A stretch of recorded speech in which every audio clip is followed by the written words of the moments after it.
Give me a Cole single when you're ready.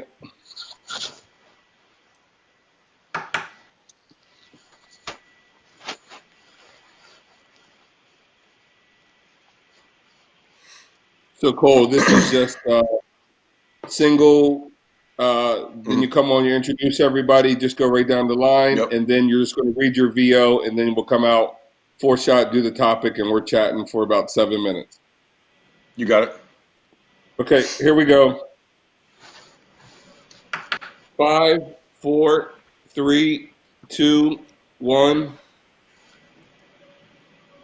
Hey there, another day, another edition of Cubs 360 presented by Miller Lite is on the air. I'm Cole Wright. I'll keep this train on the tracks for the time being, but until then, let's do some introductions because he's a 16-year major league veteran. He spent 9 seasons with the Chicago Cubs. You know him, you love him. It's Ryan Dempster. And when it comes to some of today's discussions, her college knowledge, it's going to come in quite handy. She's a marquee sports network reporter as well as host. It's Elise Menaker, and he spent 9 seasons in the Bigs, 6 of which were spent on the north side with the Cubs. Sean Marshall, thanks for playing.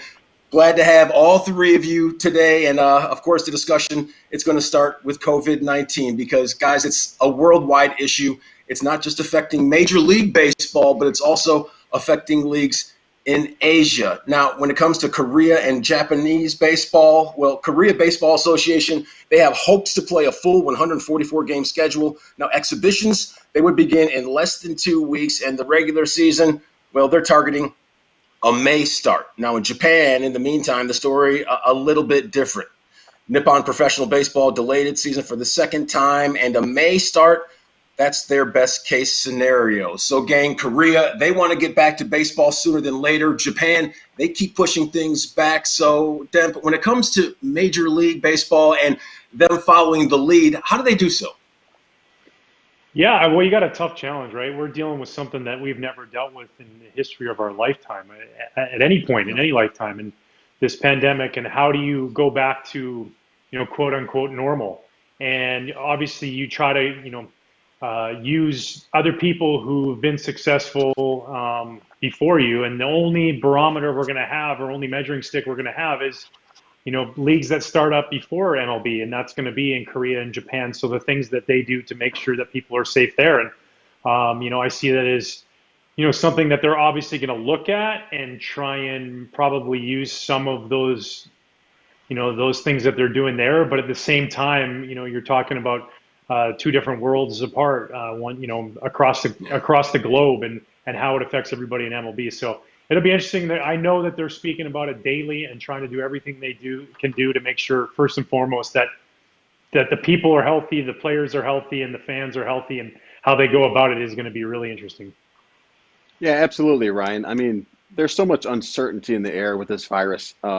Whether there's going to be reinfections.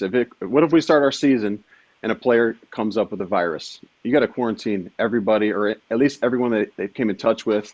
You're sanitizing locker rooms. You're sanitizing hotel rooms. Whatever would happen. So, using Japan or Korea as a gauge to see if we can get any baseball in here in the United States is the right thing to do.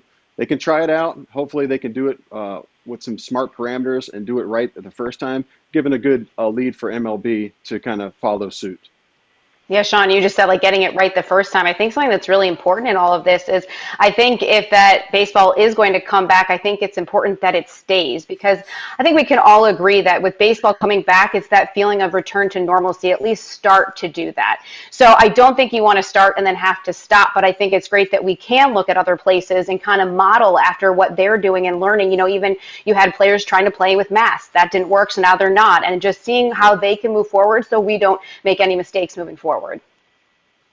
Ryan, what do you say? Have you heard anything from any players, whether they're in the league right now, whether they've just retired, about actually getting back to baseball in some sense of normalcy? Yeah, well, I know that they're all chomping at the bit to do it, and obviously, they want people healthy first and foremost. That's the most important thing. That stands ahead of anything we're going to do on a baseball field or the players are going to do to get back out there and play. But there's just so many layers to it all that it really makes it, and so many unknowns, and it makes it really hard to gauge or judge or predict when you're going to be out there playing again because say you do go Arizona and Florida or just one city, are these guys able to be around their families? How do you prevent people from, just sticking at home? Do they continue to go out and, get back out there socially? And then now you're putting other people at risk. So it really becomes a sticky, dicey situation. And I think it's something that you have to have ongoing talks with and ongoing talks with medical professionals that are going to give you the best advice to make sure that going forward, because like Elise said, and Sean said, you don't want to start and then have something happen and have to stop it all again. You want to make sure that you do it once, you do it the right way, but we're dealing with something that we have no playbook for. There is no guidelines as to how to come out of this, and everybody's dealing with it for the first time, and I'm sure they're going to try and do everything possible they can to make sure they do it right.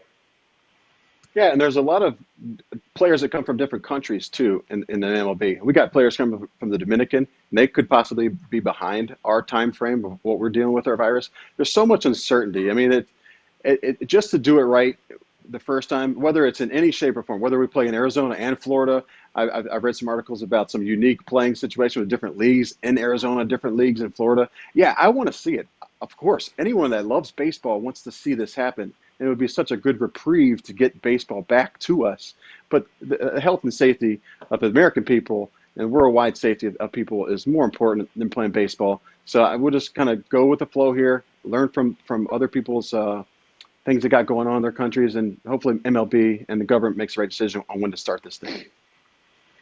Elise, what about you? How do you think that will affect reporters and all the people that are around the team, and not just the personnel that is involved with the team, but people that travel with the squad, the people that drive the buses, the people that are there and cater all the food? How will that affect all of those people?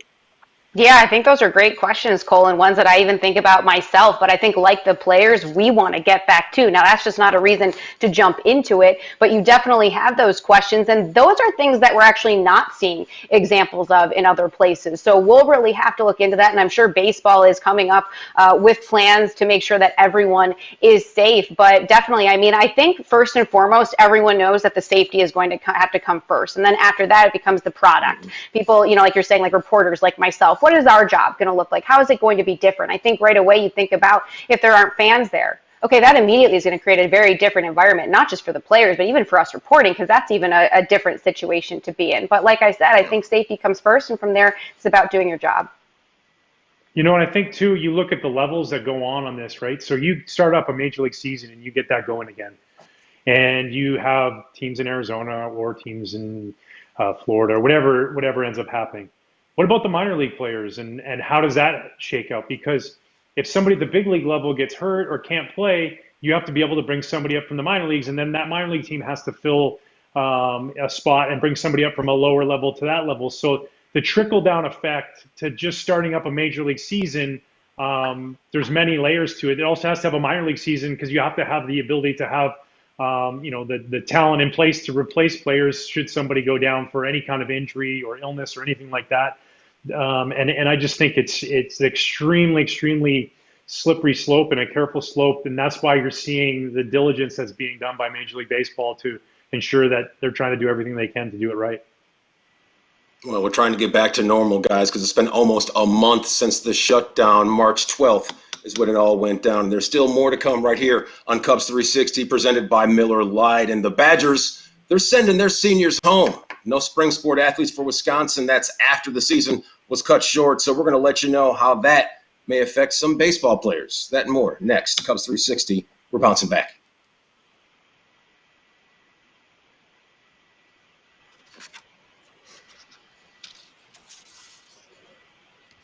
Good job, guys. Good segment.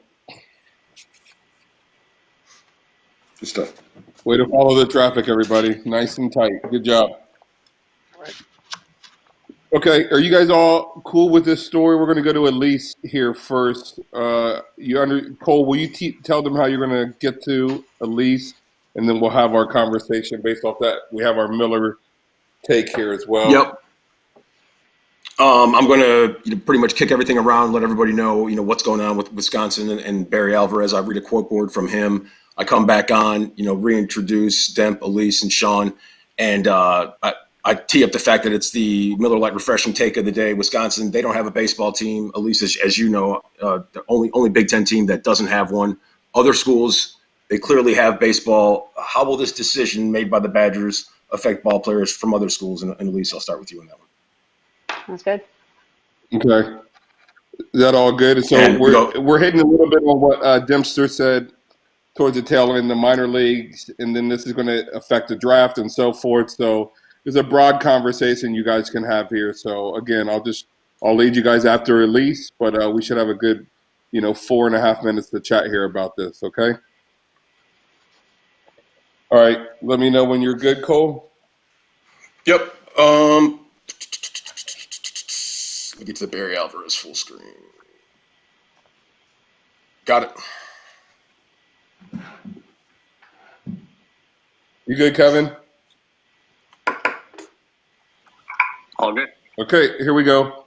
5, 4, 3, 2, 1. Back with you here on Cubs 360, presented by Miller Lite. Now, before March 12th and the shutdown, the NCAA, they extended eligibility for all those spring sport athletes out there. However, the University of Wisconsin, they're saying not so fast. They're telling their seniors to stay away, to not come back, because no waivers will be filed on their behalf. Now, Barry Alvarez, the athletic director up there in Madison, Wisconsin, he had this to say. He said, and I quote, "What we tried to do was encourage our seniors to go ahead and, if you're going to graduate and move on with your life." So back here with Ryan, Elise, and Sean. Now, Wisconsin, they have no baseball team. They're the only Big Ten school that does not have a baseball team. But as we know, there are schools nationwide that do have a program on the diamond. And now that leads me to my Miller Lite refreshing take of the day. And Elise, I'll start with you. How will this decision made by the University of Wisconsin affect ball players nationwide? Yeah, cool. I think the first interesting thing about Wisconsin making this decision is what you said about Wisconsin doesn't have a baseball team. So actually this school, just if we're talking about Wisconsin, doesn't affect Major League Baseball itself. However, when we're talking about other schools, obviously, and I think Ryan made a good point in our last segment about the minor league system and what that's going to look like in getting those players back.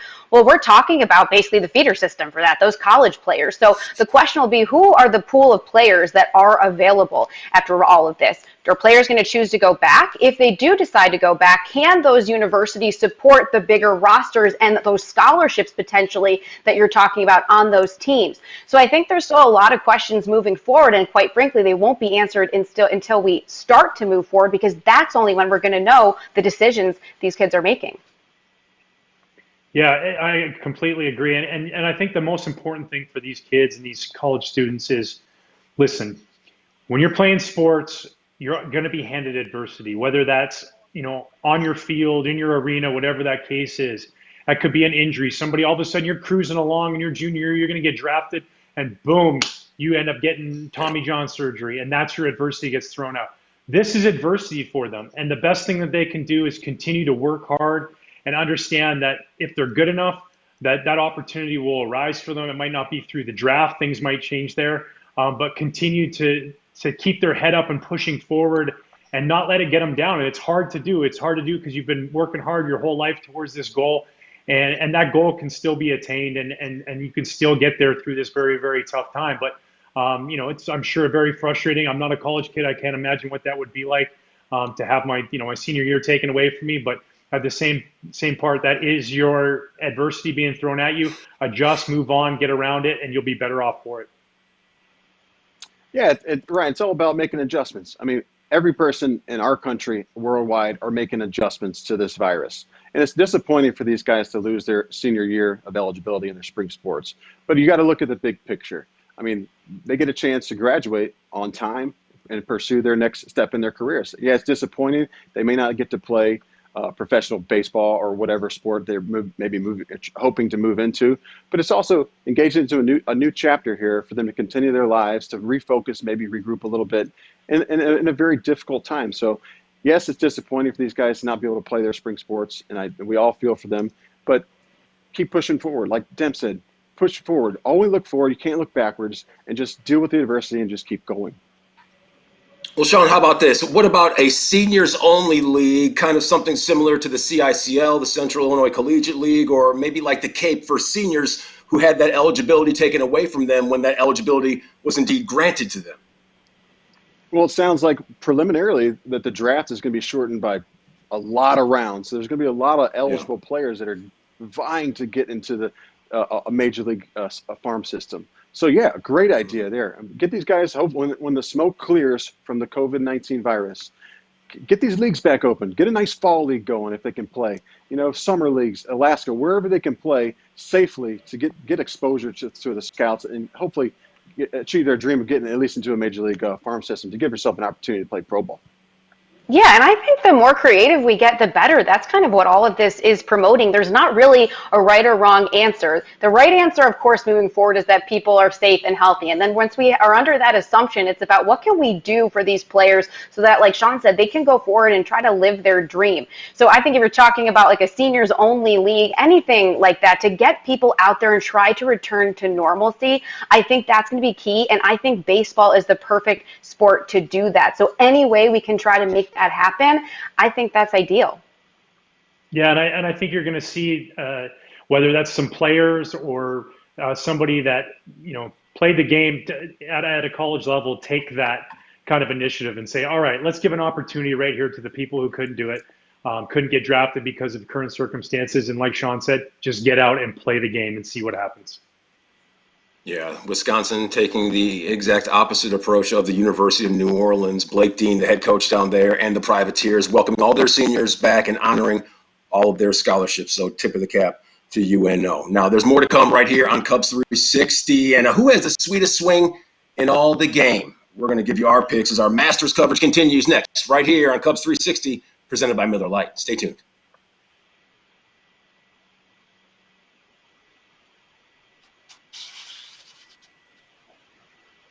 Good job, you guys. Good segment. Let me just get my pool hole stuff together. Yep, I saw that yesterday. Oh, having nightmares. UNO is bringing all their guys back. That's awesome. Yeah, that's sweet. Yeah, that's sweet.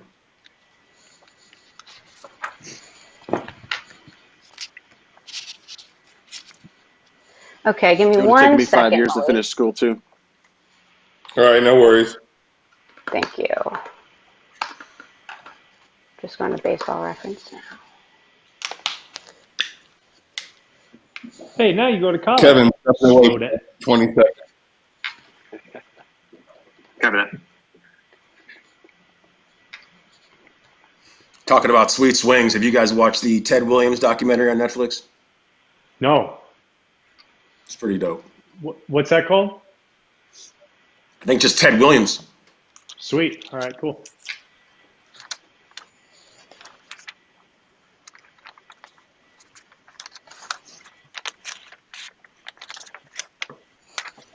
So Malik, we go on baseball swings and then roll into the golf stuff?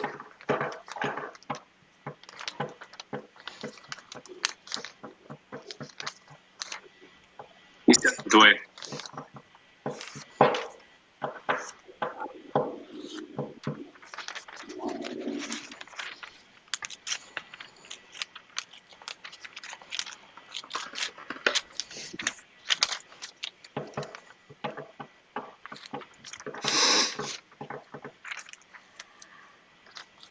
I think that's pretty whack by Wisconsin to do that, man. Why would they do that? He's I don't pretty- get that. He's pretty out front. Like, I don't know. Get on with your Yeah, life, he it's- says. Yeah, I guess Yeah. that's I'll it. give you an answer. One word answer. Money. I Yep. kind of like how Ding, blunt ding, he was ding. about it, though. Like, just move on with your life. It's like, Terrible. oh, okay. Yeah. Strong play there.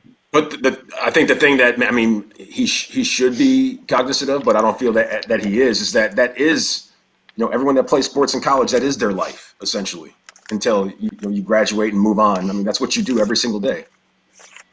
Yeah.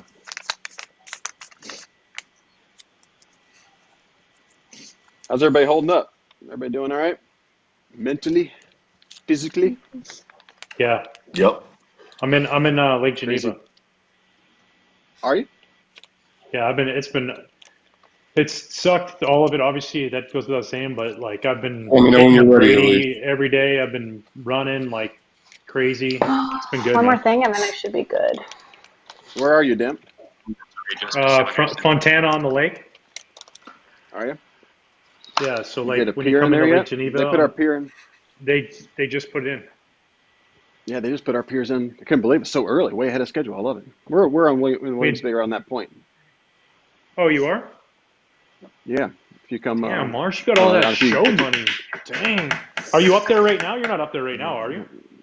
no, we haven't been up there in like 4 weeks. I got to get up there and Okay. do a little yard work, You know get where some fresh air. you know Fontana on the lake, right?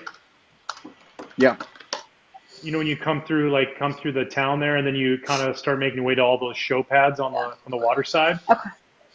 Right as on you the south get side. up that, yeah, right as you get up, as you're going up the hill to get out of Yeah, Kevin, Fontana, let me know when just you're ready, and I'll bank go a through. right up the street there, and we're up there. We just Right rented by a the place. Abbey, just past the Abbey. Oh, nice. Up to about a half mile from the Abbey. Okay.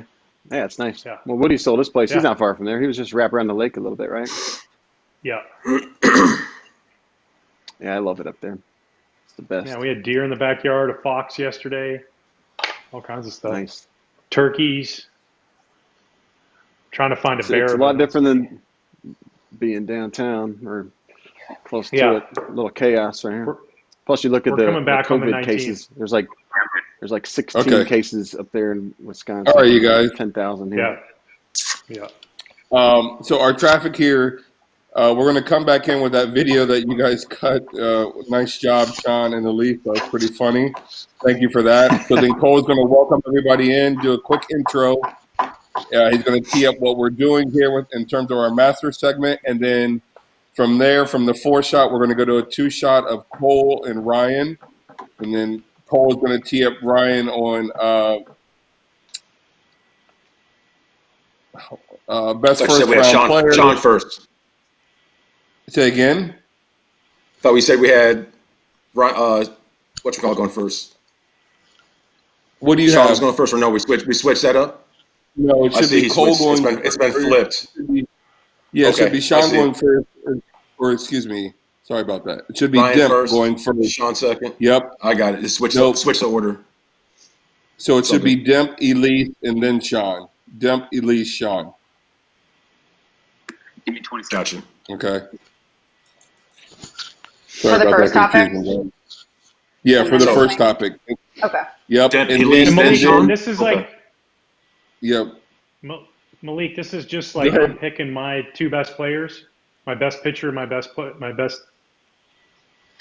Yeah, for this. So once he introduces you guys, he's going to go to Kevin's going to go to a 2-shot of Cole and Ryan, and he's going to tee you up on your best first round player, and which is essentially your best starting pitcher. You'll do that. Then he's going to go to a 2-shot of Cole and Elise. She's going to get teed up on the best Sunday player / clutch player. Then he'll go to a 2-shot of Cole and Sean, and he's going to go to the best coach / manager, and then we'll go to a 4-shot, and then we'll just tee everybody up on who has the best swing. And then for that, we'll just go back down the line. So it'll be Demp first, then Elise, and then we'll end on Sean. Does that make sense? Yep. And I'm just Okay, doing cool. one player right here, right? One starting Yes, pitcher. one player. Correct. Okay, I got it. Correct.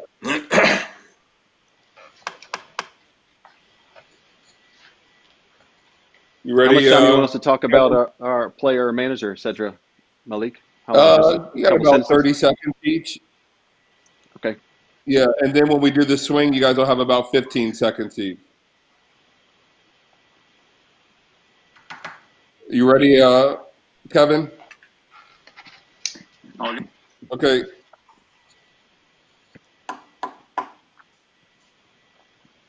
Here we go. 5, 4, 3, 2, 1.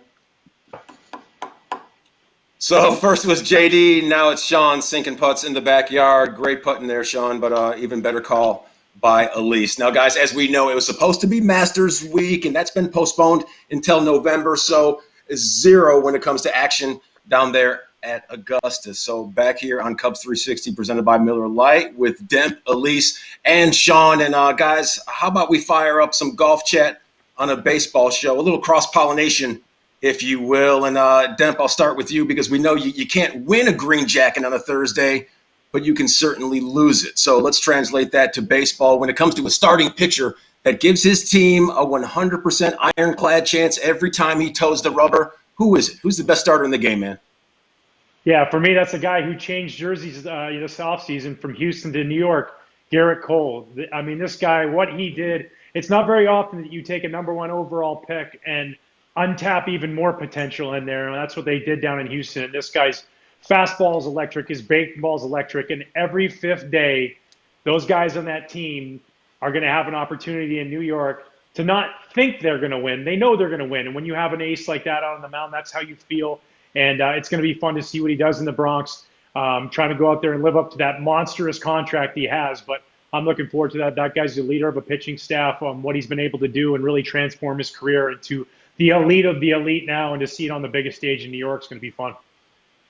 Yeah, he's out there throwing saw blades on the regular. Now, Elise, I'll switch things over to you because, as we know, majors, they're won on Sundays, but baseball players, they don't need to be locked in just for 4 days. It needs to be all 7 days of the week. So when it comes to that clutch gene, who has it more than anybody else in the bigs? Well, I'm usually thinking about hitters, but for me in this case, I'm going to think outside of the box. I'm going pitching, and this is not just a homer call. I'm going with John Lester because of the numbers, because of what he's done in the postseason. He has a 2.51 ERA in 154 innings pitched. He has a 1.77 ERA in the World Series. So this is someone who shows up when it matters. We saw him Game 7 when the Cubs won the World Series coming in there. So I think, too, sometimes gets overshadowed. You don't even think about it because, like I said, I think usually you're thinking of those guys at the plate, but I'm going pitching with this one. Yeah, John Lester, he's a monster. If you have a playoff game that you need to win, he's a guy that you want on the mound. Now, Sean, I'm going to throw things over to you because every single golf champion has a solid swing. We know Tiger, he had Hank Haney, he had Coach Foley. So when it comes to the best skipper, the best coach in Major League Baseball, who is it, man? Well, I would have to say our former Cubs coach and manager, Joe Madden. I mean, he set unprecedented ways about to go about the game. From the mental side, having his players relaxed in every game, create an environment of winning. I think Joe Madden was a tremendous role model for our new manager, David Ross. I think that through his mentoring of David Ross as a player, I think that it's going to be fantastic for the Cubs to have such a former manager as good as Joe Madden and having a new manager come up who's modeled similar to Joe and creating a relaxed mental environment of winning. Okay, guys, we know that swings, they translate from golf to baseball, and a sweet swing, well, it's poetry in motion. So, Demp, I'll start with you. When it comes to the best swing in baseball, who do you think has it right now? Oh man, right now the best swing in baseball. Wow. You look around the league. There's so many guys. For me, I look at Mike Trout. I mean, it seems effortless. He's in a locked position every time. There's not much to it. It's short and quick and powerful. It's almost like the John Rahm of the golf swing. He doesn't take it very far back, and when he unleashes this absolute power, and it's fun to watch. It's dangerous to watch. I didn't like facing it when I had the chance to face him, and most pitchers around the league would probably echo those very same comments. Yeah, so I'm going to go back a little bit here. Maybe not right now, but Manny Ramirez would be my choice. So you talk about Mike Trout, Ryan. Well, I'm thinking with Manny Ramirez, you got that power. This is another level when you can chew gum and hit home runs at the same time. So that to me shows the ease at which that guy can hit with or did hit with, but also smooth, balance. Like I said, the power he produced. Unreal. Yeah, I'm going to have to go with Robinson Cano. I mean, talk about a sweet left-handed swing. I mean, this guy was a threat all the time. He could hit the ball in the ballpark to any side of the field. He got about a career 300 average. That's doing it. For 15 years, this guy could hit. He had a big hiccup in 2018, which probably tarnished his chances of getting into the Hall of Fame. But Robbie Cano, one of the sweetest swings. And Elise, I like the fact you went in the Wayback Machine and pulled out Manny Ramirez. But Demp, I know you wanted to go with Ken Griffey Jr. if we were going all-time greatest swings, right? Oh man, he's the swing man. It's on his bats, Absolutely. I mean, I had a chance to play with him in Cincinnati, and I saw things that just looked effortless. When you compare golf swings to swing, he was the Fred Couples. It looked like there wasn't even a ball. The ball just got in the way of his bat going through the zone, and next thing you know, it's a 450-foot home run. Just the prettiest thing to watch day in, day out. I grew up in the Pacific Northwest. The sweetest swing there is, man. It was just incredible. Yeah, made it look super easy, just like all you guys running this show right here. And still to come on Cubs 360, presented by Miller Lite. We've seen Ian Happ and what he can do on the field, but when we bounce back, we're going to see him challenged like we've never seen before. That and much more coming your way right here. Don't touch that dial.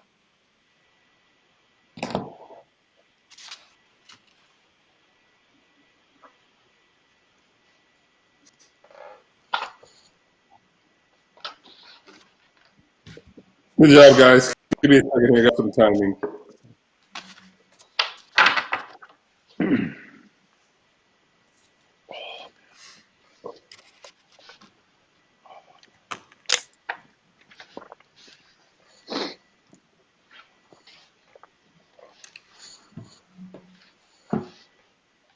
Isn't it crazy that every TV show on TV is doing the same exact thing as what we're doing? Crazy. Right. Uh-huh. Crazy times. And it's crazy Do that you, it almost becomes normal to just see people in boxes, you know? I know. Yeah. You guys watch that SGN that John Krasinski's doing at all? I've seen parts of it. Mm-mm. Some good news, so it's just all it is just positive news every day. He does it from Creative. like his living room. Yeah, and then he had this little girl on who got like her trip to Hamilton in New York canceled, so he was like FaceTiming with her, and then he brought the whole cast of Hamilton on with Lin-Manuel Miranda, and they sang her. It was super cool, man. Like they had literally the whole, 12 people on the screen doing all of their parts in the show. It was wicked. Nice. So that's next. We got to all think of a song we can all sing together. Well, let's do that when we get I like done. and thinking Backstreet Boys. Oh. Perfect. We just need one more. We just need one more. All All right, right, we can sing Here Kitty Kitty Kitty by Joe Exotic. Yeah. Jeez. Hey, all The you Carol cool cats Baskin and diss track. Right? Oh, gosh. So Cole, just Number bring us one in show and in get America. the half story really quickly here. We're a little bit heavy. Yep. Just tee it up real quick, and then just go right down the line asking the guys what they watch Ian Happ play in this MLB The Show tournament. All right, so you guys all have about 10 seconds each. Just go Sean, Okay. Elise, Demp. Sean, Elise, Demp, okay? See if we can... Stand by real quick.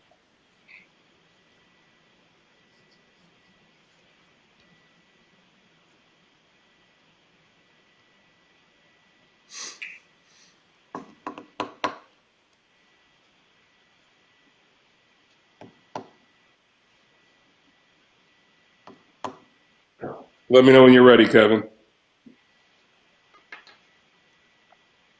I'm good. Sean Elise Demp. Got it. Yep, but let's start on the four shot. He'll do a read, real quick read, then he'll go to the four shot, and then just you can actually probably just stay on the four if you want, but the guys are going to be everyone's going to be quick here. That's fine. All right, you ready, Colt? Yeah. Yep. Here we go. 5, 4, 3, 2, 1. Back here on Cubs 360, presented by Miller Lite, Cole Wright, alongside Ryan Dempster, Elise Menaker, and Sean Marshall. And that was Ian Happ going yard on MLB The Show, part of our Marquee Sports Network virtual Cubs season. You can catch it over on Facebook. The Cubs, they lost today to the Cardinals. They're now 10-4. Now, Ian Happ, he's now going to represent the Cubs in the MLB The Players Tournament, and it could potentially be on TV. Demp, would you watch this? Would you tune in? Maybe. If he makes it past the first round, maybe the second round, I'll tune in. And if they have a camera zeroed in on his face and he smiles when he hits a virtual homer, if he smiles when he hits his virtual homers, then I'm in on it because he doesn't smile when he hits real ones in real games. I'm surprised you said maybe. I'm a yes. I would watch that. The players interacting, joking around with each other. I think that would be great TV. I would watch that. With how our simulations are going too, I think people would watch this. Yeah, I'm digging our Marquee Sports Network simulations. I'll tune in. I'll broadcast it on the TV, have the kids watch it. But if we get some live action with Ian Happ playing, I like playing games. My kids like playing games. I'll tune in for sure. We can have a watch party on Zoom or house party, whatever it is, and hopefully we'll see Mr. Happ smile. And until then, I'd like to say goodbye for Demp, Elise, and Sean. I'm Cole Wright. We'll see you next time right here on Cubs 360, presented by Miller Lite.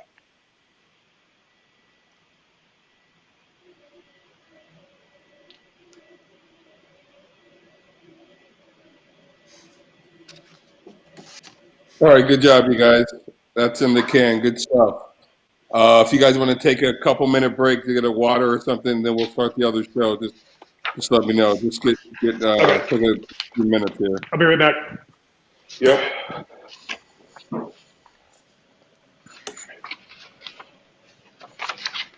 Hey, I'm jumping off the call to work on the Daily Show. If there's anything funky on the can show for later, just shoot me a text or something. What are we doing? Yeah, I just text you. Okay. It's actually not that bad.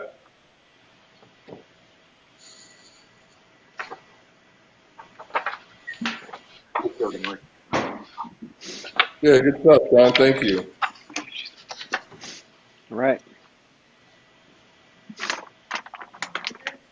Kevin, are you good? Yes, that. Me? Me? Yeah, I'm all good. Okay. Yeah, you got a message that there were some issues maybe with Cole's mic. Are you hearing any issues? I'm not on my end. On my end, I'm not hearing Okay. it. What You happened? are not hearing it. Yeah, No, we're done. nothing. We're just talking something, Cole. Yeah. But if there is, if it was over a read or something, obviously we can have him redo that. Mm-hmm. I don't think Martian is him. But no, I didn't hear anything. You didn't hear anything. Mm-hmm. Doesn't mean the recording. Yes. We're just talking about it. Yep, I'm gonna have Andrew check it. Huh? Yeah. Is that my water or your water?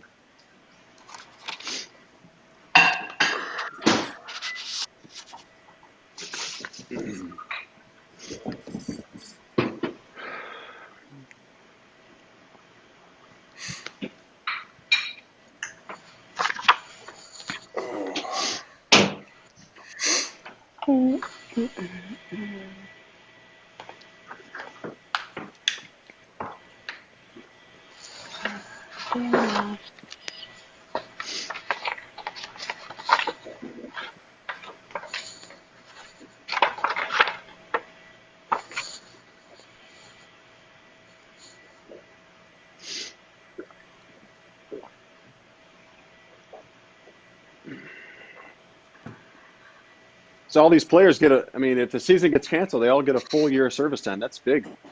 That's what they were arguing Mookie big for. Betts is going to sign back with the Red Sox. He's going to never play for the Dodgers and sign back to the Red Sox. It'd be hilarious. Yeah, we'll see, huh? There's a lot of so they would go off your previous year's numbers, but if you have an abbreviated season, you get what? Say we play 80 games. They would go, that'd be your arbitration numbers, et cetera, your free agent numbers? Probably Yeah, that a combination with a the year lot before. of crazy stuff happening there, man.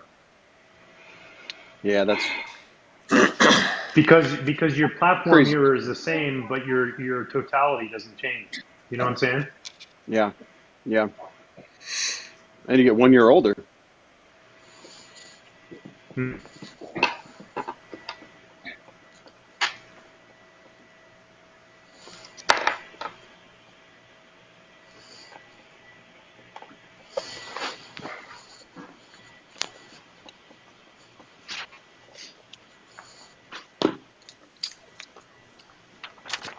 At least you're like me. I got like printouts and stats and Oh my I got God. all this stuff. People always ask me, they're like, how do you follow your notes? They're like scribbled everywhere. It's like a beautiful mind. I've never seen it, but people have told me that I'm like that. I'm not sure it's a compliment. I just type them. Yeah, I'm a You know what note you can taker. do, Big time note Elise? taker. What? Is tape them in front of you. Oh, I never thought of that because I had to look down So, for like, one if of I- them. I was wondering. If I'm Yeah. like, I if got I know mine I'm going to be taped on my talking to screen. somebody and I got stats I want to throw out, I'll tape them up so that it's just like a quick glance up. You're a pro. Why didn't I think of that? I could have done And that. we're a team here at Marquee. We're helping each other. He's a You know what I'll seasoned do? veteran. For now, I'm gonna put it right there. Look at that. Good. How about this one, Elise? Back in the day when I first started my very first job, I had to do a live shot before I had to do any anchoring. And I was like, God, I haven't done any reporting in forever. All I'd done was anchor stuff. So I'd have my mic hand and I'd have like like little like notes written on my hand right there, so nobody could see him. So I'd be interviewing the coach, and I'd be looking right at my hand, like. That's a really good idea, actually. I've never thought of that. There you go. I guess you have to have like abnormally large hands that are like right on them. Like, hey, like why is all this extra surface to write on? I actually Why is really he big holding the hands. mic like this? Yeah. Why is he doing this?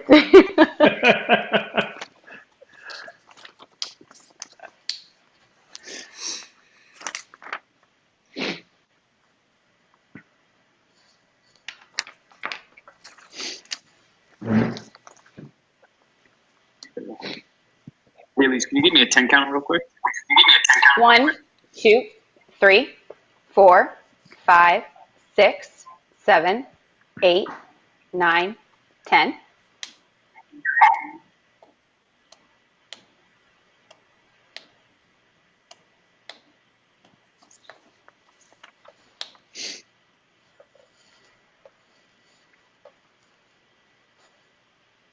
Generic show we're taping so we can have in our arsenal just in case we ever have technical difficulties one day and we can't get on the air. So appreciate your guys' help with this. So first topic here, we're talking David Ross. So Cole's going to say hello on a single, then he's going to introduce everybody, and then he's going to tee up David Ross. Let's go to Demp here first. Cole, what do you team him up on specifically?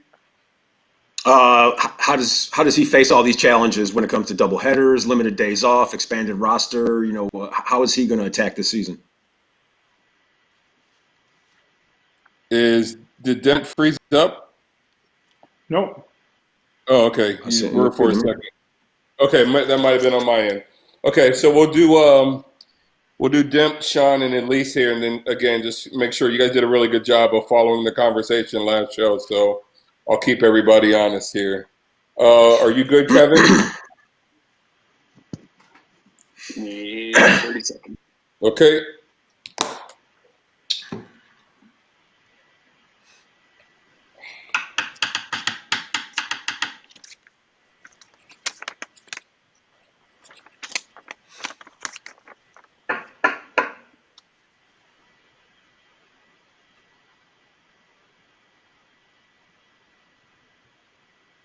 All right, I'm good. Okay, just give me a Cole single and we'll get going. Are you ready, Cole? Yep.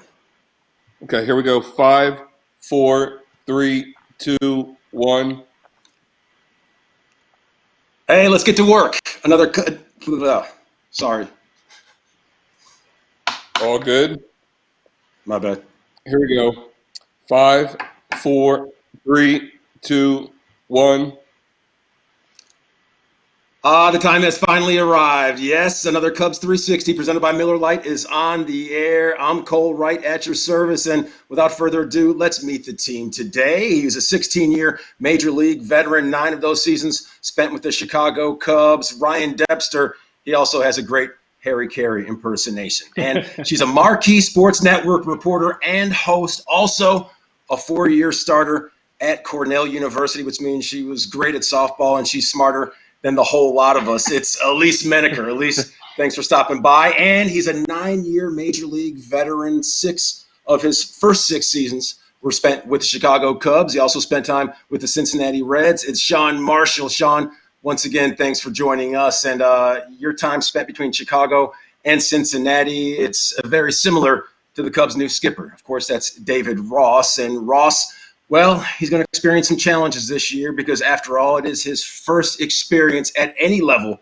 as a manager, and he's doing so in the major leagues. Now, when and if baseball does return, we talked about those challenges. He's going to see limited off days. Also, he's going to see an increase when it comes to double headers. And when you talk about an increase, he's going to see a few more players on his roster. We've seen reports of it moving from 26, which was already an expansion, going all the way up to 29. All right, guys. So year one, when it comes to a manager, that's challenging enough. But Demp, when it comes to David Ross and everything that he's facing, how does he get over some of these hurdles? Yeah, I think the biggest thing that he does is just go right back to his core values of relationship building and trust. And you're going to have that trust with your players, with your coaches. those relationships are going to have to be strong and tight because you're going to need honesty, right? You're going to need to know if a guy needs a breather or a day off or a bullpen guy's not available. And I think that's just super, super important. And I know him, during the time where guys aren't able to be there, he's making sure that he's checking in with those guys and that they're checking in with each other and maintaining those relationships that they started building in spring training. And then that's going to have to carry forth into the season because here he was going as a first-time manager on a big stage in Chicago, and now he's got a whole bunch of other things that are going to have to kind of be addressed and taken care of. And I know he's the right guy for the job, and will be able to handle all those things to the best of his ability, and that ability is going to be very strong. Yeah, exactly, Demp. I mean, he's had to deal with a little bit of adversity already. From the start of the season, he's already getting added some new rules. I mean, he's got a three-batter minimum that he has to deal with. He's got an extra guy on his roster. September call-ups are going to be a different amount of people. He already had a little deck of cards that was a little bit different. But now to deal with this possibility of double headers in summer heat in Arizona or in Florida, expanded rosters. I don't think 29 players is enough, especially starting the season out. These arms aren't going to be stretched out for that kind of work yet. But, I mean, he's definitely dealing with some adversity. Well, I'm sure he'll be prepared. He's got a tremendous front office to lean on. He's got a great core, a group of veteran players to lean on too. So he'll be prepared. The catchers, in my opinion, all the catchers I played with are a unique breed. They always seem so prepared and so ready for whatever happens. I mean, they're the captain of the ship essentially. So I'm looking forward to see David Ross deal with the adversity. I think he'll be just fine. Yeah, Sean, and to your point about dealing with that different deck of cards, I mean, that's all David Ross knows, though, to this point. So like he was talking about when he was starting in Arizona before the season stopped, is that he doesn't know anything else. So dealing with these rule changes, he doesn't know, like how it would be any different because he hadn't been a manager before. But also to that point, I think this almost continues to work to his advantage. In his first year, again, he doesn't know anything else. So he's just trying to go with the flow right now. And I think, Demp, you make a great point of communicating with his players, continuing to build those relationships. That's so important right now. So for me, this is all just, I mean, there were times in Arizona where we were literally just like, how are you doing? Because that seemed to just be the question as he continued to deal with one change after the next. That'll continue to be the story. What a memorable first year, if anything. Now, Demp, knowing David Ross like you know him, why is he wrapping himself around the thought process of, I'm not the only manager who has to deal with this. There's 29 other guys out there, as opposed to, wow, I can't believe this is how my first season as a big league manager is going to get underway. Well, I know firsthand. I've heard the words out of his mouth as a teammate, and when I was done playing and listening to him talk to players while he was still playing, is, hey guys, don't feel sorry for yourself. Don't feel sorry for me. Nobody else is. You got to move on. You got to move past that. And I think that's exactly right. He understands that everybody in the league is dealing with this, and he's just one of 30 managers that got to go about their business and do the best they can so that their team gets out there and performs to the best of their ability. And just like I said, I can't reiterate it enough. The honesty is what's going to get you through it. I need a guy to tell me the honest truth. Can you pitch today? If the answer is no, then I got to know that. So I give you a breather, because I need us to be healthy and at our best day in, day out, every game. And he's going to continue to do that. He's so incredible with relationships and honest relationships, and being out there on the front of that instead of being reactive. He's constantly proactive, and I think that'll pay huge dividends. Yeah, and also to your point, like building off of that, just having perspective. I think through all this, the Cubs were very, in Arizona, when the announcement was made and I was there, they made an attempt to especially say, look, this is about safety and health first. We can worry about the league and what's going to happen after this later. But I think that also just goes along with what Demp is saying about just who David Ross is. And Theo Epstein was very verbal with all of that as well, just saying, it's just about the players and their families and how we can move forward. But first things first, let's listen to Major League Baseball and what we have to do. Yeah, at least exactly. I mean, MLB and the government will dictate when baseball begins and when David Ross can start his managerial career. I mean, there's so much uncertainty.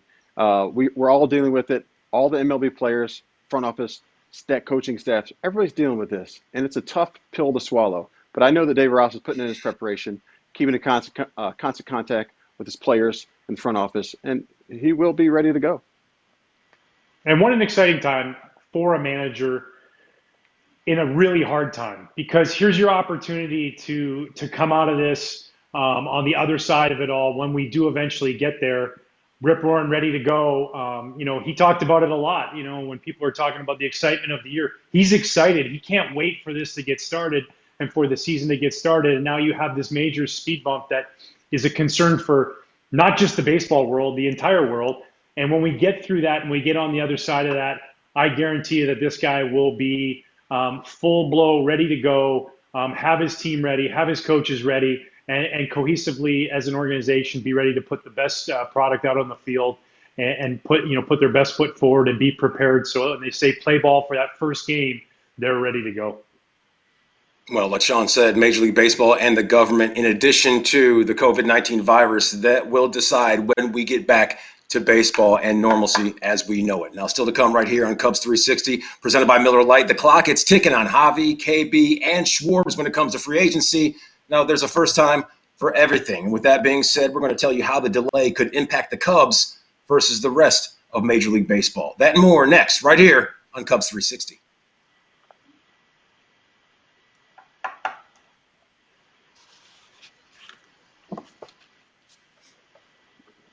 Nice segment, you guys. Good job.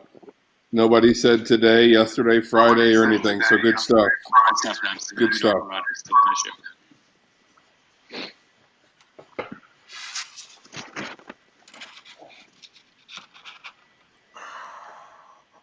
All right, let's go to Sean here first. Oh, sorry. You hear that, Cole? We'll go to Sean here first. So, guys, Cole will just bring us in. We'll just have a full screen. It's going to have a graphic that's just going to have some of the Cubs service time issues that the front office is dealing with. Bryant, Javi, and all these guys. Hold on a second. What's up? A ringtone. I haven't had a ringtone in so long. Yeah. Why? How did he say it? No, because you know what? Then they can just edit it that way. This one's not being done today, right? Just pass that on to Miller, and then make sure it gets edited that way. All right, cool. Thank you, man. All right, cool. So, yeah, he'll have a graphic on the Cubs service time, and then we'll come to you, Sean, and we'll just have a conversation. How are you going to get to him, Cole? As far as Sean, we talk about Kimbrel could be a free agent after 2021, but the Cubs, they do hold that club option for 2022. So how does the delay affect this entire situation? So this isn't just Kimbrel, right? Who will be a free agent after this year? Who is our big free agent? Does Kimbrel become a free agent? Hey, Cole, I just want to make sure you didn't jump into the third. I just want to make sure you're on the B block, not C block. Just want to make sure, because the C block is all Kimbrel. Yeah. It's the B block. It's okay. Talked about how does that affect the Cubs? Do the full screen. Yeah. Could narrow things down. Jose Quintana, Tyler Chatwood. Then we come back on camera. Okay, Craig Kimbrel could be a free agent after 2021, but he has that club option. Yeah, maybe kind of impact. Maybe let's not. Yeah, maybe let's not. Because I know we talk about him. Go ahead. I'm listening. I know we talk about him next block about him returning to service. Kind of could he have a sub-3 ERA? But just want to maybe just say there's more than a few guys that'll be free agents after 2021. How does this? Yeah, and then maybe ask Sean what player sticks out to you or something like that, and then we'll just keep it general, knowing that we're going to do a big deep dive on Kimbrel next segment. Okay. Is there any notable guys that become free agents after 2020? Yeah, Quintana, Chatwood, John Lester has an option. Yeah, we read off we've got a full screen, and I'll read it off for you guys. John Lester, mutual option. Rizzo, club option for 2020. Javi, KB, and Schwarber, they'll be arbitration eligible for the last time. Quintana and Chatwood, they'll be on the open market. So when I come back in, Sean, I'll just tee you up. Free agency, of course, looming for the Cubs. So how does the delay help them out contractually with all these guys? Okay, cool. All righty. You good, Kevin? Hey, have Cole give a 10 count real quick. I want to make sure.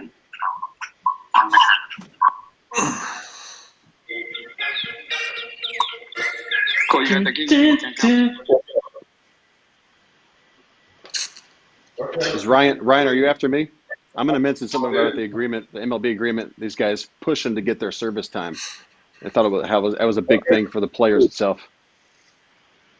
All Should we right. mention Thank the you. Chris Bryant fighting for that service year?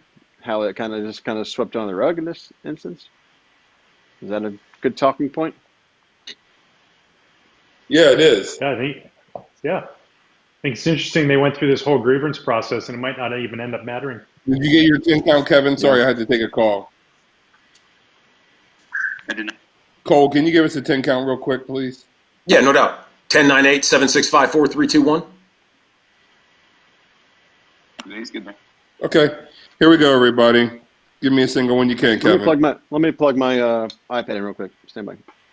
Is it Sean and then Ryan? Yeah, Sean, Ryan, and then we can go to you, Elise. Okay. I'll leave you guys. You good? You good, Sean? I'm good. Yeah, I'm charging back up. This thing just sucking that battery Okay. up. Here we go, Cole. 5, 4, 3, 2, 1. Hey, Cole, right back here on Cubs 360, presented by Miller Lite. Now, when the Players Association struck up a deal with Major League Baseball about the impact of a canceled season, the service time credit, well, that was one of the biggest Hey, can we sticking stop now? points. So, Can we stop now? Hold on a second, Cole. Let me bring his audio. Stand by. Real quick.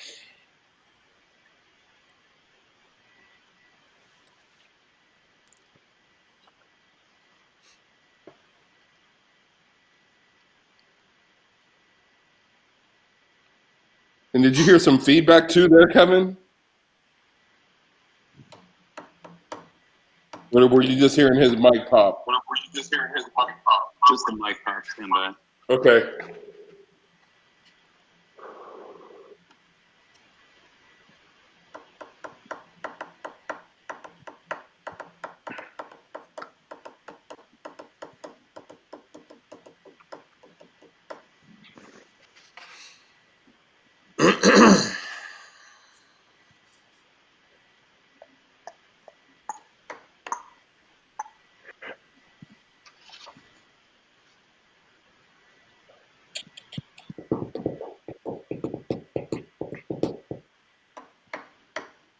Just let me know when you're ready or if you need another 10 count.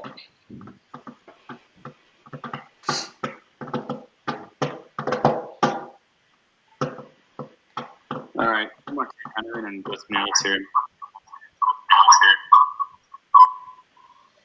Cole, can you give another 10 count? yeah, 10-9-8-7-6-5-4-3-2-1. He's good there. All right. All right, here we go, guys. Yep. 5, 4, 3, 2, 1. Cole, right back with you here on Cubs 360, presented by Miller Lite. Now, when the Players Association struck up a deal with Major League Baseball about the impact of a canceled season, the service time credit, well, that was a major sticking point. So what does that mean for the Cubs, you ask? Well, that's what we're here for. I'll let you know, because when it comes to the Cubs, it could narrow their window for another commissioner's trophy, a World Series championship. John Lester, he has a mutual option, and Anthony Rizzo, a club option for 2020. Now, Javi Baez, Chris Bryant, and Kyle Schwarber, they would be arbitration eligible for the last time, while Jose Quintana and Tyler Chatwood, they would be out there on the open market. So it's no secret that free agency, of course, looming for the Northsiders in 2020 as well as 2021. So, Sean, what do you think? How does this delay affect the Cubs contractually with all these situations swirling around? Yeah, again, it's another unique circumstance that this virus has brought upon us. I mean, with the MLB agreement, the players are fighting hard for service time, which is so important in Major League Baseball to kind of turn the next chapter so players can make more money.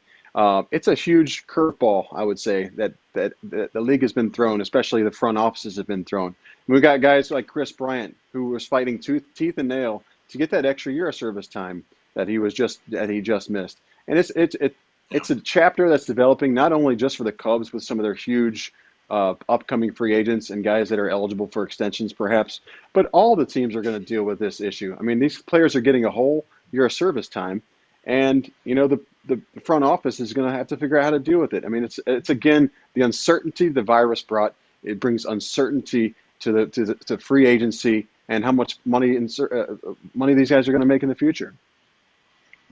Yeah, and I think too, you look at, just front offices are always trying to look at roster construction, not just this year, but basically the next year and 5 years down the road and how it all puts together. And then you add this element of these guys becoming free agents a year early, right?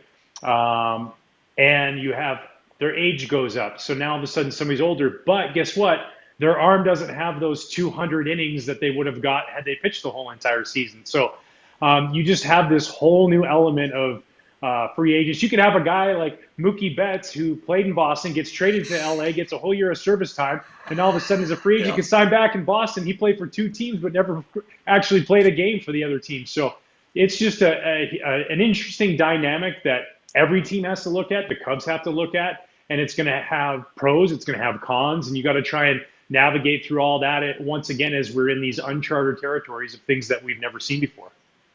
Yeah, that's exactly how I'm thinking of it, Demp, where it's uncharted territory. And then exactly what you said is how I thought of this, is as guys are entering free agency. So they're a year closer, say, to free agency, but yet the wear and tear isn't there. So we talk about, yes, they're a year older, but just like Demp said, it's not the same because did they play at all? Did they play half a season? Did they play a quarter of the season? And then with the stats, what stats do you have to go off of? Because even if there are no stats, then how is that judged, whether it's arbitration or free agency? What does that mean for these players? What does it mean for the front office? And I think that's kind of when we're talking about this uncharted territory, that's going to be where we get these questions answered. Sean, when it comes to the Cubs and their big three, Javi, Riz, and KB, these guys have helped the Cubs make the postseason 4 out of the last 5 seasons. Do you see any of these guys potentially taking a hometown discount? I mean, again, it's unique circumstances. I know that those guys would love to be lifelong Cubs, and I know the Cubs fans in particular would love for those guys to be lifelong Cubs. I mean, I think maybe they could, maybe they should. I mean, I would love to see these guys back in the Cubs uniform for an extended amount of time. They're terrific players, and I love that they're bringing such good winning environments to our Cubs franchise. But it's just. It's a tough time. It's just the uncertainty makes this so different, and it'll all work out in the end. I know that, and these guys, they got the service time, which is one thing that is a good thing from a player standpoint. Yeah, and I agree with Marcia. Everybody would love to see those guys in Cub uniforms forever, but the reality, I think, too, is that that's really hard to project who will be willing to take maybe a more team-friendly deal. These guys have already made millions of dollars, a lot of money. So some guys only get to be able to be a free agent one time in your entire career, and you want to take advantage of that. And you work really hard to get there. So I don't know, maybe that's something that those guys are looking forward to getting to. And then that's as a team and as an organization, they have to figure out how to navigate through that. Who can they sign? Who can they bring back? And who ends up going somewhere else and playing somewhere else one day? And it's not always as easy. I've heard people say things like, oh, well, if Chris Bryant doesn't want to sign back, you trade him.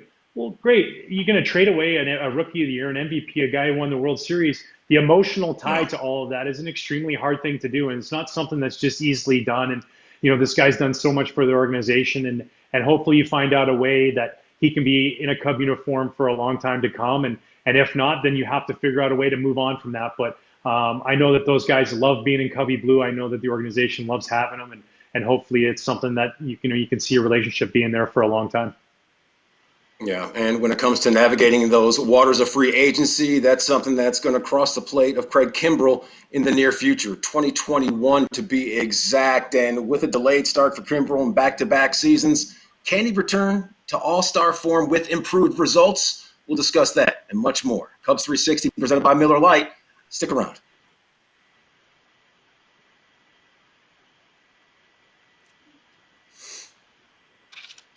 Good job, everybody. Thank you. 2 more segments.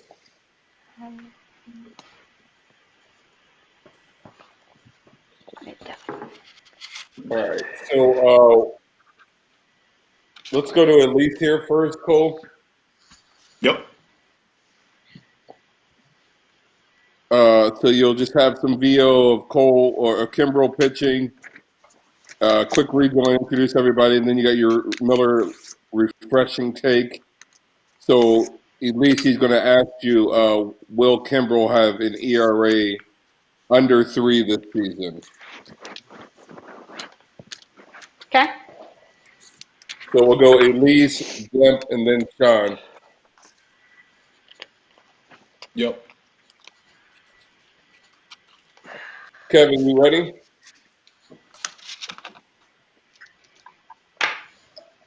We'll make one adjustment without moving it. Okay.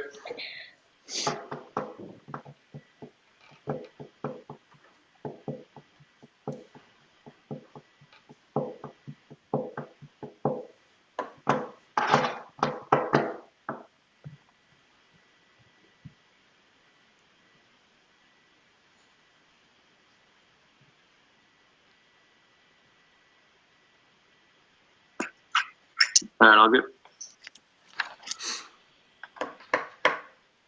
You all good, Cole? Yeah. Okay, here we go.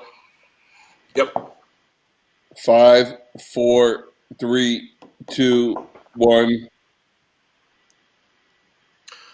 Okay, so maybe it was the lack of spring training and maybe it was something else. Who knows? But one thing we do know, Craig Kimbrel, he had the worst season in his major league career in year 1 with the Cubs. An ERA of 6.53, a whip close to 1.6, 9 home runs allowed, all of those the highest marks of his decade-long career. Now back here with the gang, that's Ryan Dempster, Elise Menaker, and Sean Marshall, and we're talking Craig Kimbrel because he's our Miller Lite refreshing take of the day. And Elise, I'll start with you. What do you say? In 2020, how does he get back to all-star form and keep that ERA under 3?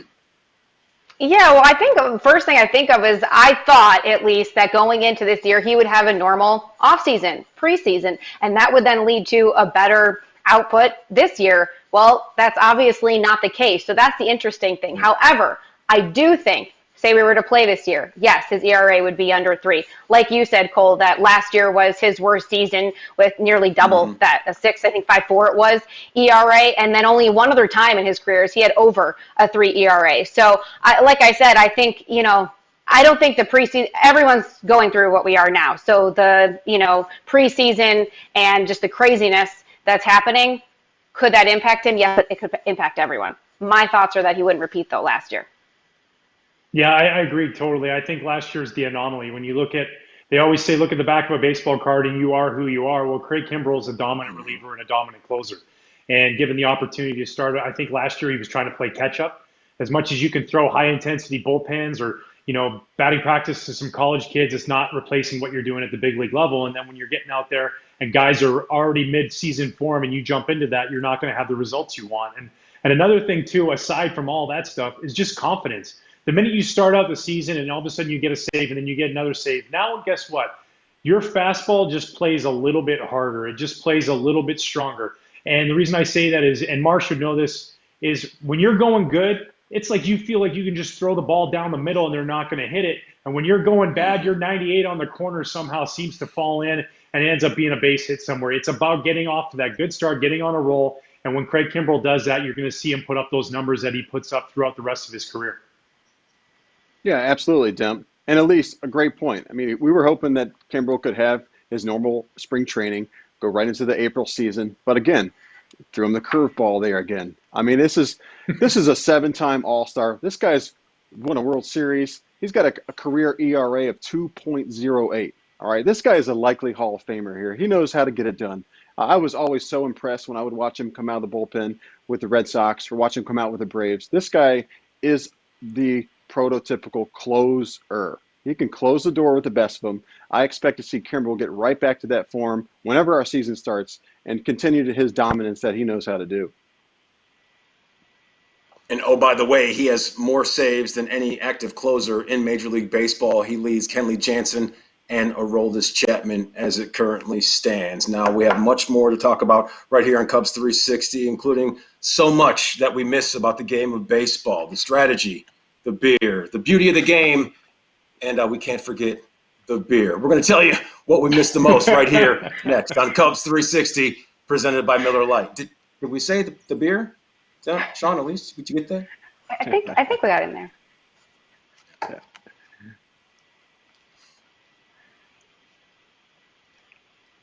Good job. Elise, did you miss that message? Hmm? Did you see that after Sean? I wanted you to go before Cole. It But it's didn't okay. pop in. It did pop Yeah, up. it It did. says I had no Elise idea. first, Dent next, Sean next. That's why I rapped, because I didn't see anything. Oh, yeah, I didn't see anything either. That's why Is it Yeah. there now? no. No. Really? Wow. Because it's on mine. Russians. You say Russian.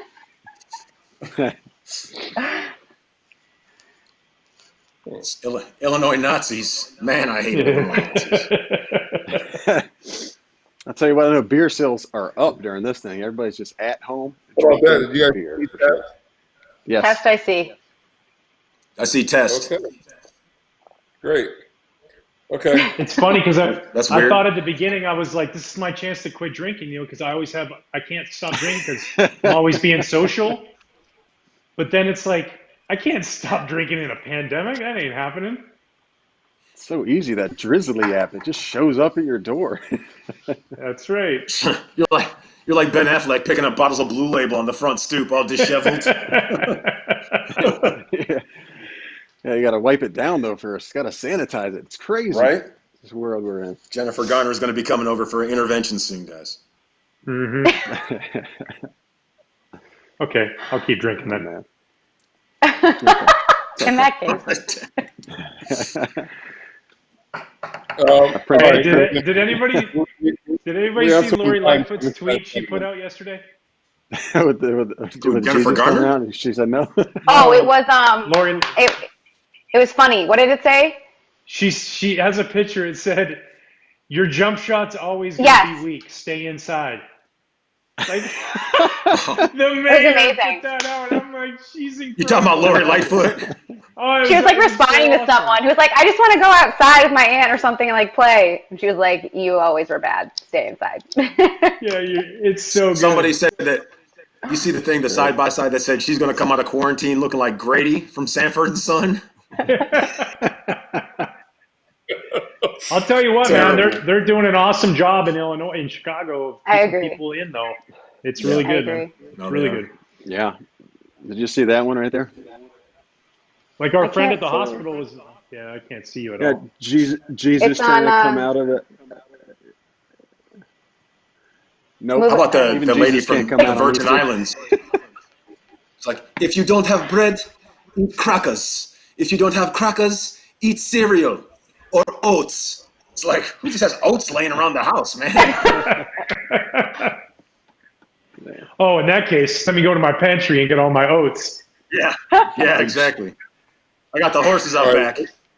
For this last segment, you guys, we're going to have some time to, we're a little bit light because we went a little light on that other segment. So you guys will have plenty of time to expand on your points here of what you missed in baseball. So you probably each have about a minute, to be honest with you. So feel free to unload. So let's go, Sean. We'll just go down the line. We'll go Sean, Elise, and then Dip for this one, okay? Jeff, your picture got a little grainy on my end. Oh, A yeah, little fuzzy. choppy. Yeah, this is what happens when it gets to close to 3 o'clock. So let's wrap this segment up here Okay. quickly. Oh, wow. And get you guys on your way. All right, you good, Kevin?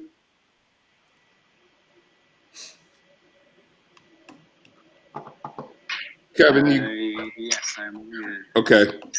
So he's just gonna come out single. Cole's gonna read a story, then we'll do some quick intros, and then we'll hear from Sean, Elise, and then Dent right down the line. They're each gonna go about 45 to a minute. Hold on a second. What are you talking? You said read stories. What stories? I'm just teeing him up about just the no baseball. What are we missing the most, right? Okay. You don't have. There's no copy for you. Unless there's an updated one, not that I see. It just says Okay, that's fine. closing things We down. can do it that way. That's We're going to fine. have to get going. It's going to start locking up on us. Yeah. So Cole. So Sean, or excuse me, Kevin, please just start on the 4-shot here. Just leave it on the 4-shot, and then we'll eventually go to Sean full. All right, here we go. 5, 4, 3, 2, 1. Oh, well, it is closing time here on Cubs 360, presented by Miller Lite. I'm Cole Wright alongside Ryan Dempster, Elise Menaker, and Sean Marshall. And guys, every day that we move forward with no baseball is like everyday life in Mudville. There is no joy. Casey has struck out because when it comes to missing things, there's just a myriad of issues that are coming across the table. So, Sean, I'll start with you. When it comes to missing baseball, what do you miss the most, man? Ooh. Man, everyone misses baseball. Everyone misses sports in general. Being able to turn on Sports Center and watching the highlights of the different sports going on, watching MLB Network, the breakdowns, the quick pitch shows, watching just baseball. It's the fresh, new baseball instead of watching simulated games and stuff like that. That's what I miss. I miss being able to sit down on the couch, recap the day's the sporting activity, whatever sport it is. I also miss more than about anything is coaching my kids in baseball. We can't even do that. And that's one thing I look forward to every spring and summer is to get out there in the ballpark, practice with my kids, have them around their friends, have family at the games. I mean, just the big picture of missing baseball is, I mean, I'm a baseball lifer, so I mean, I miss it a lot. Yeah, and also just to add to that, not just missing baseball as a whole, but like what it means, baseball means, and what it means to go to games. So the smells, the sights, the sounds. I just think of like baseball when you're sitting in the stands and the sun's on you. It means summer's here. It's warm. This is where I actually like the pace of play, where especially now when we all just want to be watching games. I don't care if it goes 5, 6 hours at this point. Like to just be able to sit down and watch a game. That sounds amazing. And like I said, because you look outside, the sun's out. I mean, it's just, that's what baseball is. It's just summer. Yeah, I couldn't agree more. And I miss so many things about the game right now. I do. Like you said, the sights and sounds. I miss closing my eyes at the ballpark. Sometimes we take it for granted. We get on our phones, we're taking a picture, but the crack of the bat, the smell of the fresh cut grass after they've just mowed the outfield grass, and I miss the scenes of baseball. Out in San Francisco, from somebody riding around on their paddleboard trying to catch a home run ball to New York and Yankee Stadium to the Green Monster at Fenway. But what I miss most, and I live in the neighborhood, is being able to walk to Wrigley Field and feel the energy as you go to the ballpark. The people out tailgating on their stoops, to having a barbecue and a cold beer at a Bernie's across the street, or being on Murphy's bleachers, and those kind of things. And then when you get into the ballpark, I miss all of that. I don't eat hot dogs unless I'm at Wrigley Field, and I miss that. And I miss the seventh inning stretch as we all get on our feet there and have our tribute to Harry Carey, and we take all that in. And I can't wait till we get back and playing, because it's times like these when we don't have something that we really, really love and enjoy that makes us appreciate it that much more. And right now, I appreciate the game of baseball probably more than I ever have. And I can't wait till they say play ball and we're out there watching these amazing ball players on the field treat us to something special, like a walk-off at Wrigley. To me, was always the greatest thrill. And I can't wait till that happens again. Absolutely. Cold one with a pair of hot dogs, mustard and onion. I can't wait till we get back to those days. And I can't wait to get back, like Sean said, to being out there with my daughter, out there at the field, watching her play softball, and everything will be back to normal. But until then, this edition of Cubs 360 presented by Miller Lite, it's in the books. So for Ryan and Elise and Sean, I'm Cole Wright. We'll see you next time. Remember, keep 6 feet.